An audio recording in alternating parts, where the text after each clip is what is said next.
हे ओले बोंबील एका बाजूने छान मस्तपैकी फ्राय झालेले. ओके, जमलं. किती छान मस्तपैकी फ्राय झाले ते ओले बोंबील. चला व्हिडिओ पहिल्यापासून स्टार्ट करूया. कितीला लावलं सांग.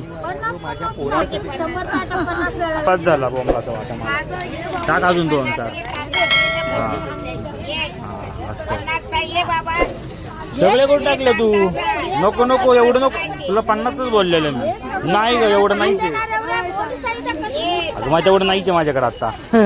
हे बघ तुला दाखवू काय. बोंबलामध्ये पाण्याचं प्रमाण हे जास्त असतं आणि ते पाणी शोषून घेण्यासाठी एका कापडावर व्यवस्थितरित्या बोंबील एका सरळ रेषेमध्ये ठेवायचे आणि ते कापड व्यवस्थितपणे गुंडाळून घ्यायचं असतं.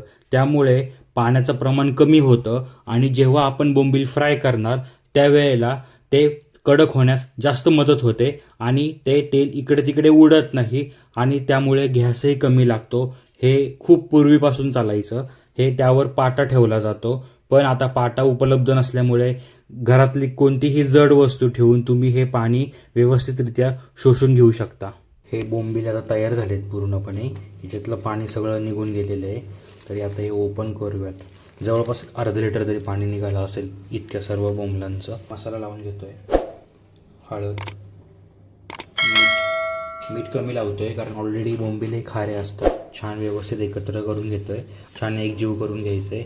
छान व्यवस्थित हळद आणि मिरची पावडर छान व्यवस्थित लागली आहे. तर एक 5 मिनटं ठेवून फ्राय करायला घेणार आहे. तेल गरम झालं आहे. आता बोंबील सोडून घेतोय. हे मी पिठामध्ये फ्राय करतोय. आपलं तांदळाचं पीठ जे आहे हे पीठ लावलं आहे. त्यामध्ये पण मिरची पावडर, मीठ सगळं त्याच्यामध्ये घातलेलं आहे आणि हे सगळं फ्राय करतो आहे. आता तुम्हाला व्हिडिओ आवडला असेल तर सबस्क्राईब नक्की करा आणि असेच मी रोजचे नवीन नवीन व्हिडिओ घेऊन येत असतो. नक्की सबस्क्राईब करून ठेवा आणि बेल आयकन बटन दाबून ठेवा म्हणजे तुम्हाला नवीन आलेले व्हिडिओ लगेच तुमच्यापर्यंत पोहोचतील. भेटूयात नवीन व्हिडिओमध्ये.